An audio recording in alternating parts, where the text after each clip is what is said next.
Sringeri block Congress ವತಿಯಿಂದ press meet ಬಿಜೆಪಿಯ ತಪ್ಪಿಲ್ಲ ಎಂದಾದರೆ ತನಿಖೆಗೆ ಒತ್ತಾಯಿಸಲಿ ಎಂದ ರಮೇಶ್ ಭಟ್. ಮೊನ್ನೆ ಶೃಂಗೇರಿ ಬಿಜೆಪಿ ವತಿಯಿಂದ ನಡೆದ ಪ್ರೆಸ್ ಮೀಟ್ಗೆ ಕೌಂಟರ್ ಆಗಿ Sringeri block Congress press meet ನಡೆಸಿದೆ. ಶೃಂಗೇರಿ ಬ್ಲಾಕ್ ಕಾಂಗ್ರೆಸ್ ಅಧ್ಯಕ್ಷ ರಮೇಶ್ ಭಟ್ ರವರ ನೇತೃತ್ವದಲ್ಲಿ ನಡೆದ ಸುದ್ದಿಗೋಷ್ಠಿಯಲ್ಲಿ ಕಾಂಗ್ರೆಸ್ ಮುಖಂಡರು ಬಿಜೆಪಿ ವಿರುದ್ಧ ಆರೋಪಿಸಿದರು. ಹಾಗೂ ಟಿಡಿ ರಾಜೇಗೌಡ, ಸುಧೀರ್ ಕುಮಾರ್ ಮರಳ್ಳಿ ಮತ್ತು ರವಿಶಂಕರ್ ನಮ್ಮ ನಾಯಕರು, ಅವರನ್ನು ನಾವು ಸಮರ್ಥಿಸಿಕೊಳ್ಳುತ್ತೇವೆ ಎಂದು ಬಿಜೆಪಿ ವಿರುದ್ಧ ವಾಗ್ದಾಳಿ ನಡೆಸಿದರು.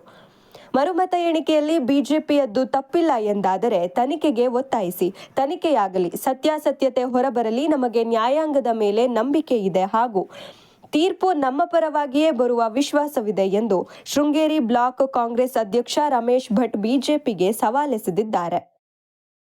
ಟ್ರಂಕ್ನಲ್ಲಿದ್ದ ಮತಪತ್ರಗಳು ತಿದ್ದಿದ ರೀತಿಯಲ್ಲಿದ್ದವು. ಇದು ಹಲವು ಅನುಮಾನಗಳಿಗೆ ಕಾರಣವಾಗಿದ್ದು, ಈ ಬಗ್ಗೆ ನಮ್ಮ ಏಜೆಂಟ್ ಧ್ವನಿ ಎತ್ತಿದರು. ಅದರಂತೆ ಸುಪ್ರೀಂ ಕೋರ್ಟ್ನಲ್ಲಿ ವಿಚಾರಣೆ ನಡೆಯುತ್ತಿದೆ ಎಂದಿದ್ದಾರೆ. ನಂತರ ಈಗ ಯಾಕೆ ಕರೆದೆ ಅಂದರೆ ಮೊನ್ನೆ ಒಂದಿನ ನಮ್ಮ ಬಿಜೆಪಿಯವರು ಪ್ರೆಸ್ ಮೀಟ್ ಮಾಡಿದಾಗ ಏನಂದಿದ್ದಾರೆ ಅಂದರೆ ನಮ್ಮ ನಾಯಕರ ಬಗ್ಗೆ ಇಲ್ಲ ಸಲ್ಲದ ಆರೋಪಗಳನ್ನು ಮಾಡಿದೆ. ಹಾಗಾಗಿ ನಾನು ಅದ್ರ ಬಗ್ಗೆ ತಮ್ಮ ಹತ್ರ ಮಾತಾಡಬೇಕು ಅಂತ ಕರೆದೆ. ಈಗ ರಾಜೇಗೌಡರು ನಮ್ಮ ನಾಯಕರು, ಸುಧೀರ್ ಕುಮಾರ್ ಮರಳ್ಳಿ ನಮ್ಮ ನಾಯಕರು, ರವಿಶಂಕರ್ ನಮ್ಮ ನಾಯಕರು, ಅವರನ್ನು ಸಮರ್ಥನೆ ಮಾಡ್ಕೊಳ್ಳೋದು ನಮ್ಮ ಕರ್ತವ್ಯ. ಯಾಕೆಂದರೆ ಅವರು ಪಕ್ಷಕ್ಕಾಗಿ ಮತ್ತು ನ್ಯಾಯಕ್ಕಾಗಿ ಮತ್ತು ಸತ್ಯಕ್ಕಾಗಿ ಅವರು ತ್ಯಾಗ ಮಾಡ್ತಕ್ಕಂಥ ವ್ಯಕ್ತಿಗಳು. ಹಾಗಾಗಿ ಸುಧೀರ್ ಕುಮಾರ್ ಅವರ ಬಗ್ಗೆ, ಸುಧೀರ್ ಮುರಳ್ಳಿ ಅವರ ಬಗ್ಗೆ ಅವ್ರು ಏನೇ ಮಾತಾಡಿದ್ರು ಸುಧೀರ್ ಮುರಳ್ಳಿ ವ್ಯಕ್ತಿತ್ವಕ್ಕೆ ಸುದ್ದಿ ಬರೋದಿಲ್ಲ. ಸುಧೀರ್ ಮುರಳ್ಳಿಯಾಗೇ ಇರ್ತಾರೆ. ಯಾಕೆಂದರೆ ಸುಧೀರ್ ಮುರಳ್ಳಿ ಜಾಸ್ತಿ ಯಾವುದೇ ಒಂದು ಇದ್ದಿದ್ರು ಹೆಚ್ಚಿನದಾಗಿ ಅದರ ಬಗ್ಗೆ ಕಾನ್ಸಂಟ್ರೇಷನ್ ಮಾಡಿ ಆ ಬಗ್ಗೆ ಹೋರಾಟ ಮಾಡ್ತಾರೆ. ಹಾಗಾಗಿ ಸುಧೀರ್ ಮುರಳ್ಳಿಯವರನ್ನ ಬಾಯಿನ ಎಲ್ಲೋ ಒಂದು ಕಡೆ ನಾವು ಮುಚ್ಚಿಸಿದರೆ ನಮಗೇನೋ ಒಂದು ಹೆಲ್ಪ್ ಆಗುತ್ತಾನೋ ಅನ್ನೋ ಒಂದು ಉದ್ದೇಶದಿಂದ ಈ ರೀತಿ ಆರೋಪಗಳನ್ನು ಸುಧೀರ್ ಮುರಳ್ಳಿ ಅವರ ಬಗ್ಗೆ ಮಾತಾಡ್ತಾರೆ. ಹಾಗಾಗಿ ನಾವೆಲ್ಲ ನಮ್ಮ KPCC ವಕ್ತಾರರವರು, ನಮ್ಮ ನಾಯಕರವರು ಅವ್ರನ್ನ ನಾವು ಸಮರ್ಥನೆ ಮಾಡ್ತಾರೆ. ಹಾಗೇನೆ ಇವರಿಗೊಂದು ಪ್ರಶ್ನೆ ಕೇಳಕ್ಬಿಡ್ತೀನಿ. ಈಗ ಈ ಒಂದು ಚುನಾವಣೆ ವಿಷಯ ಏನು ನಡೀತಾ ಇದೆ ತಮಗೆಲ್ಲ ಗೊತ್ತಿದೆ. ಇದು ನ್ಯಾಯಾಲಯದಿದೆ. ನ್ಯಾಯಾಲಯದಲ್ಲಿ ನಮಗೆ ನ್ಯಾಯ ಸಿಗುತ್ತೆ ಅನ್ನೋ ನಂಬಿಕೆನೂ ಇದೆ. ಈಗ ಮೊನ್ನೆ ಇದರಲ್ಲಿ ನಮಗೆ ನ್ಯಾಯ ಸಿಕ್ಕಿದೆ. ಹಾಗೆ ಮೊನ್ನೆ ನಾನು ನಮ್ಮ ಮಾಜಿ ಜಿಲ್ಲಾ ಪಂಚಾಯತಿ ಸದಸ್ಯರು ಮಾತಾಡ್ತಾ ಅವ್ರು ಹೇಳಿದ್ದನ್ನು ಒಂದನ್ನು ನೋಡಿದೆ. ಶಂಕರಾಚಾರ್ಯ ವಿಗ್ರಹನ ಸ್ಥಾಪನೆ ಮಾಡೋದಕ್ಕೆ ಬಿಡದೆ ಹೋಗಿದ್ದಕ್ಕೆ ರಾಜೇಗೌಡರಿಗೆ ಸೋಲಾಯಿತು. ಈಗ ನಾವೇನು ಹೇಳಬೇಕು? ಈಗ ಅವರು ಮಾಡಿದ್ರಿಂದ ಅವ್ರಿಗೆ ಸೋಲಾಯಿತು ಅಂತ ಹೇಳೋಕ್ಕಾಗತ್ತಾ? ಅವರೇನೋ ಈ ಥರ ಮಾತಾಡ್ತಾರೆ ಅಂತ ನಾವು ಆ ಥರ ಮಾತಾಡೋಕ್ಕೆ ಹೋಗಲ್ಲ. ಅವರ ಇದು ಏನು ರಾಜಕೀಯಕ್ಕೋಸ್ಕರ ದೇವರನ್ನ ಆಮೇಲೆ ಇದು ಹಿಂದೂ ಧರ್ಮಗಳನ್ನು ಉಪಯೋಗಿಸಿರ್ತಾರೆ. ನಾವು ಆ ಥರ ಉಪಯೋಗಿಸಿರೋರಲ್ಲ. ನಾನೀಗ ಮೊದಲನೇದಾಗಿ ನಾನು BJP ಅವ್ರಿಗೆ ಪ್ರಶ್ನೆ ಕೇಳ್ತೀನಿ. ಇದು ತನಿಖೆ ಆಗಲಿ. ಯಾಕೆ ತನಿಖೆ ಬೇಡ ಅಂತಾರೆ? ತನಿಖೆ ಆಗಲಿ. ಈಗ ಚಾರ್ಜ್ ಶೀಟ್ ಕೊಟ್ಟರು ಅದಕ್ಕೆ ಯಾಕೆ ಸ್ಟೇ ಹೋಗೋದು ನೋಡ್ತಾರೆ? ತನಿಖೆ ಆಗಲಿ. ತನಿಖೆಯಾಗಿ ಸತ್ಯ ಹೊರಗೆ ಬರಲಿ. ಈಗ ಯಾಕೆಂದರೆ ಈಗ ಅದ್ದಡ ಸತೀಶ್ ಅವರು BJP ಪಕ್ಷದ ಸಕ್ರಿಯ ಕಾರ್ಯಕರ್ತರು, ಅದು ನಾಯಕರು. ರಾಮಸ್ವಾಮಿ ಅವರು ಬಿಜೆಪಿಯ ನಾಯಕರು. ಅವರು ದೇವಸ್ಥಾನದಲ್ಲಿ ಹೋಗಿ ಅದು ಸರಿ ಇದೆ ಅಂತ ಹೇಳಿ ಪ್ರಮಾಣ ಮಾಡಿ ಹಾಗೇನಾದ್ರು ಅವ್ರು, ಯಾಕೆಂದ್ರೆ ಅವ್ರ ಮೇಲೆ ಇಲ್ಲ ಸಲ್ಲದ ಆರೋಪ ಮಾಡಿದ್ದಾರೆ ಇವರು. ಆ ಉದ್ದೇಶಕ್ಕೆ ಅವರು ಅದು ಸರಿ ಇದೆ ಅಂತ ದೇವಸ್ಥಾನದಲ್ಲಿ ಪ್ರಮಾಣ ಮಾಡಿದ್ದಾರೆ. ಹಾಗಾಗಿ ಅದು ಅವತ್ತಿನ ಇವರು ತಿದ್ದಿಲ್ಲ ಅಂದರೆ ಇವರು ದೇವಸ್ಥಾನಕ್ಕೆ ಬಂದು ಪ್ರಮಾಣ ಮಾಡಲಿ, ತನಿಖೆ ಆಗಲಿ ಅಂತ ಹೇಳಿ ಇವರು. ಅವತ್ತು ನಾನು ಕೌಂಟಿಂಗಲ್ಲಿ ಒಳಗಿದ್ದೆ, ನಾನು ನೋಡಿದ್ದೀನಿ ಅವತ್ತು ಏನು ಮತ ಆಗಿತ್ತು. ಮೊನ್ನೆ ಇವರು ಹೇಳಿದ್ರು ಹಿಂಗೆ ನಾವು ಅವತ್ತೇ ರೀಕೌಂಟಿಂಗ್ ಕೊಟ್ಟು ಕೌಂಟ್ ಮಾಡಲಿಲ್ಲ. ಇವ್ರಿಗೆ ಕೌಂಟ್ ಮಾಡೋಕ್ಕೆ ಕೇಳಿದ್ದೇನು, ರಿಜೆಕ್ಟ್ ಆಗಿದೆ 279 ಮತನ ಕೌಂಟ್ ಮಾಡಿ ನನಗೆ ಬಂದು ಮತ ಇದೆ ಅಂತ ಉದ್ದೇಶಕ್ಕೆ ಇವರು ಲೆಟರ್ ಬರ್ದು ಕೊಟ್ಟಿದ್ರು. ಅದನ್ನು ಮೊನ್ನೆ ಕೌಂಟ್ ಆಗಿದೆ. ಅದರಲ್ಲಿ 3 ರಾಜೇಗೌಡರಿಗೆ ಬಿದ್ದಿದೆ, ಇವರಿಗೆ 2 ಬಿದ್ದಿದೆ, ಇನ್ನು 3 ಇತರರಿಗೆ ಬಿದ್ದಿದೆ. ಹಾಗಾಗಿ ಒಂದೊಂದು ಬಂಡಲ್ 25 ಬಂಡಲ್ ಏನಿತ್ತು ಅವತ್ತು ನಾನು ನೋಡಿದ್ದೀನಿ. ಫಸ್ಟ್ ರೌಂಡಲ್ಲಿ 55, ಒಂದು ಬಂಡಲಲ್ಲಿ 25ಕ್ಕೆ 25 ರಿಜೆಕ್ಟ್ ಮಾಡಿದ್ದಾರೆ, ಇನ್ನೊಂದು ಬಂಡಲಲ್ಲಿ 30 ರಿಜೆಕ್ಟ್ ಮಾಡಿದ್ದಾರೆ. ಮತ್ತು ಉಳಿದ ಎಲ್ಲ ಓಟು ಸಿದ್ಧವಾಗಿತ್ತು ಆ ಫಸ್ಟ್ ರೌಂಡಲ್ಲಿ. 2ನೇ ರೌಂಡಲ್ಲಿ 30 ಓಟು ಒಂದೇ ಬಂಡು ರಿಜೆಕ್ಟ್ ಆಗಿದೆ, ಮತ್ತು ಉಳಿದ ಬಂಡಲೆಲ್ಲ ಸರಿ ಇದೆ. 3ನೇ ರೌಂಡಲ್ಲಿ 170ಕ್ಕೆ 170 ರಿಜೆಕ್ಟ್ ಆಗಿದೆ. 4ನೇ ರೌಂಡಲ್ಲಿ ಅಷ್ಟು ಒಟ್ಟು ಸರಿ ಇದೆ. ನಾನು ಅವತ್ತು ಒಳಗಡೆ ಇದ್ದೆ. ಸ್ಕೆಚ್ ಪೆನ್ನಲ್ಲಿ ಓಟ್ ಹಾಕಿದವರಿಗೆ ಬೇರೆ ಪೆನ್ನಲ್ಲಿ ಮತ್ತೊಂದು ಓಟ್ ಆಗಿದೆ. ನಾನು ನೋಡಿದ್ದೀನಿ. ಇದು ನಾನು ಎಲ್ಲಿ ಬೇಕಾದ್ರೂ ಪ್ರಮಾಣ ಮಾಡೋಕ್ಕೆ ರೆಡಿ ಇದ್ದೀನಿ. ಕೆಲವುದು ಬ್ಲ್ಯಾಕ್ ಇಂಕಲ್ಲಿ ಕೆಲವರು ವೋಟ್ ಮಾಡಿದ್ದಾರೆ. ಬ್ಲೂ ಇಂಕಲ್ಲಿ ಇನ್ನೊಂದು ಟಿಕ್ ಆಗಿದೆ, ಇದನ್ನೆಲ್ಲ ತನಿಖೆ ಆಗಿ ಅದು FSL ತನಿಖೆ ಆಗಿದ್ರೆ ಅದು ಸತ್ಯಾಸತ್ಯತೆ ಹೊರಗೆ ಬರುತ್ತೆ. ಸುಮ್ಮನೆ ನಾನು ಮಾತಾಡಕ್ಕೆ ಬರುತ್ತೆ ಅಂತ ಏನೇನೋ ಮಾತಾಡಿ ಜನಗಳ ದಾರಿ ತಪ್ಪಿಸ್ತಕ್ಕಂಥದ್ದಕ್ಕೆ ನಮ್ಮ ಕಾಂಗ್ರೆಸ್ ಪಕ್ಷದ ಸಂಪೂರ್ಣ ವಿರೋಧ ಇದೆ. ಹಾಗಾಗಿ ನಾನು ಅವ್ರಿಗೆ ಹೇಳೋದು ಇಷ್ಟೇನೆ, ನ್ಯಾಯಾಲಯದ ಮೇಲೆ ನಮಗೆ ನಂಬಿಕೆ ಇದೆ, ದೇವರ ಮೇಲೆ ನಮಗೆ ನಂಬಿಕೆ ಇದೆ. ಹಾಗಾಗಿ ನಾವು ದೇವಸ್ಥಾನದಲ್ಲೂ ಹೋಗಿ ನಾವು ಏನು ನಮ್ಮದು ತಪ್ಪಿಲ್ಲ. ಯಾಕಂದ್ರೆ ಇವ್ರಿಗೆ 3 ವರ್ಷ ಕಡಿಮೆ ಆಯ್ತು, ಫಸ್ಟ್ ಗೆದ್ದ ತಕ್ಷಣ ಇತ್ತು ನಮ್ಮ 3 ವರ್ಷ ಹೋಯ್ತು, ಉಪ್ಸಟ್ಟೆ 3 ವರ್ಷ ಇವ್ರು ಉಪಯೋಗ ತನಿಖೆ ಮಾಡಿಸ್ಲಿ. ಇವರು 3 ವರ್ಷ ಹೋಗಿದ್ದಾರೆ, ಇವ್ರು ಕೇಳಿ 3 ವರ್ಷ ನಮ್ಗೆ ತೊಂದರೆ ಆಗಿದೆ, ನಮಗೆ ಅಧಿಕಾರ ಸಿಕ್ಕಿಲ್ಲ, ಅದ್ರ ತನಿಖೆ ಆಗಲಿ ಅಂತ. ತನಿಖೆ ಮಾಡೋದು ಇವರಿಗೆ ಏನು ತೊಂದರೆ ಆಗುತ್ತೆ? ಎಲ್ಲೂ ತನಿಖೆ ಬಗ್ಗೆ ಮಾತಾಡಲ್ಲ, ಬೇರೆ ಬಗ್ಗೆ ಮಾತಾಡ್ತಾ ಹೋಗ್ತಾರೆ. ಹಾಗಾಗಿ ನಾನು ಏನು ಅಂದರೆ BJP ಅವರಿಗೆ ಹೇಳೋದು ಇಷ್ಟೇನೆ, ಸತ್ಯಾಸತ್ಯತೆ ನ್ಯಾಯಾಲಯದಲ್ಲಿ ಹೊರಗೆ ಬರುತ್ತೆ.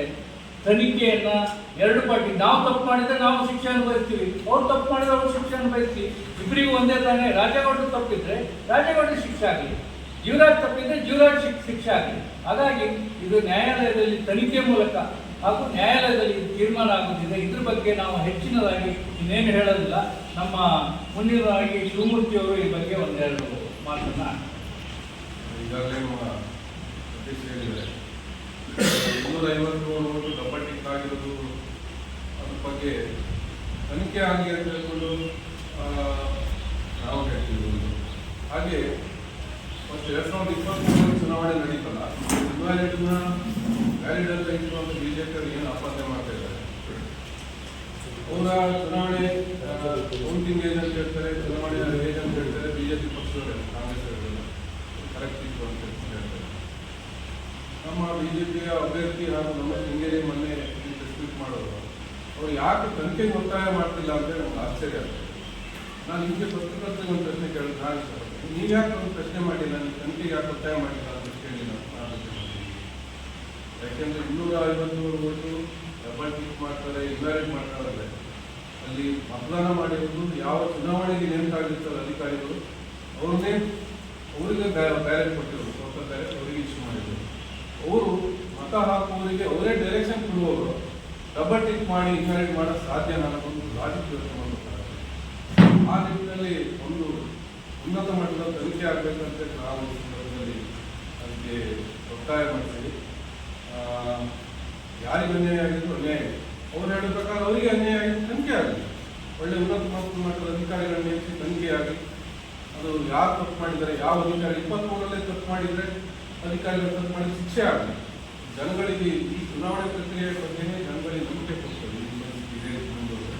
ಹಾಗಾಗಿ ಈಗ ಏನು ಸುಪ್ರೀಂ ಕೋರ್ಟಲ್ಲಿದೆ, ಅವರು ಏನು ತೀರ್ಪು ತನಿಖೆಗೆ ಆದೇಶ ಕೊಡ್ಬೋದು.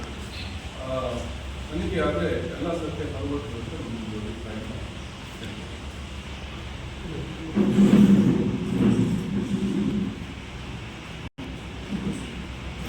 ಒಂದಂತೂ BJP ಸ್ಪಷ್ಟವಾಗಿ ಮೊನ್ನೆ ಪ್ರೆಸ್ ಮೀಟಲ್ಲಿ ನಾನು ನೋಡಿ, ಅವ್ರಿಗೆ ಏನಾಗಿದೆ ಅಂದರೆ ಸತ್ಯ ಹೇಳಬಾರ್ದು.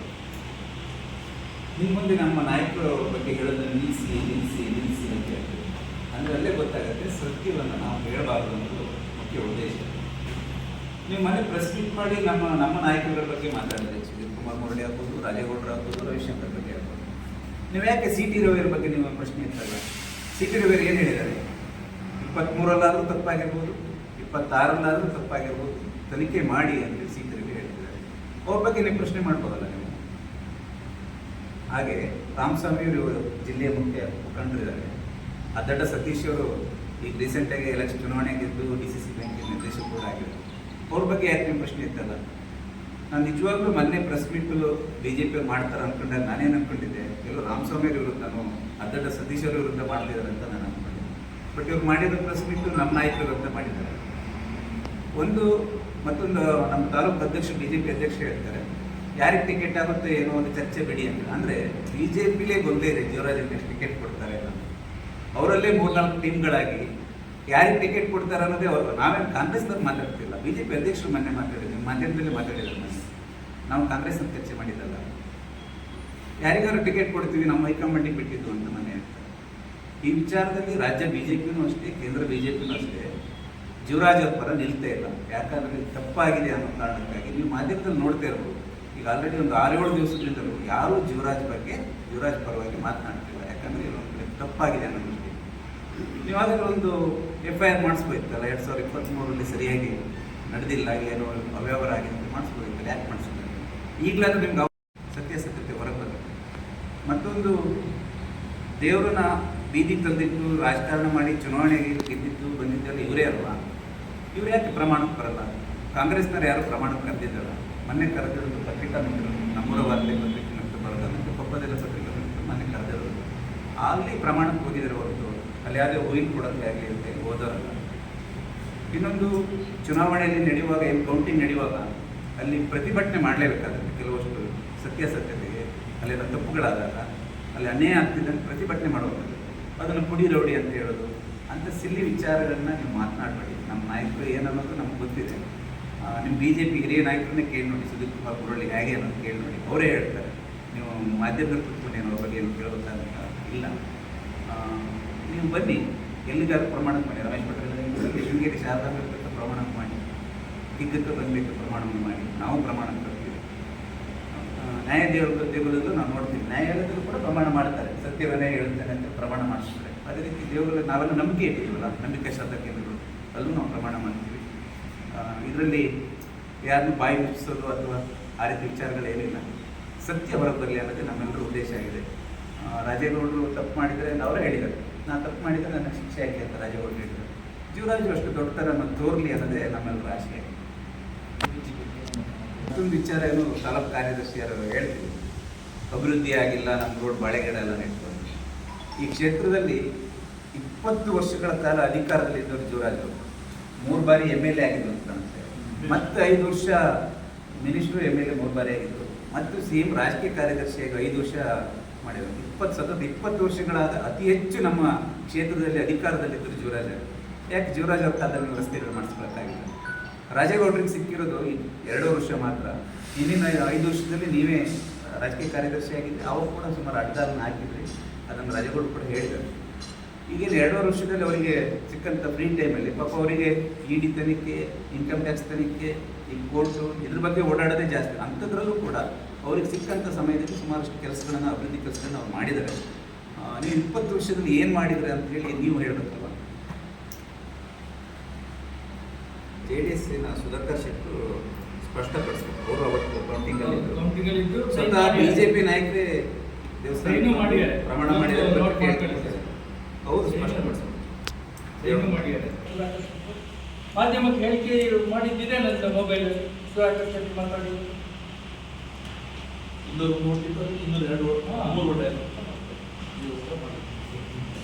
ಕೆಲವರು ಹೆಬ್ಬೆಟ್ ಹಾಕಿದ್ದಾರೆ ಓಟಿಗೆ.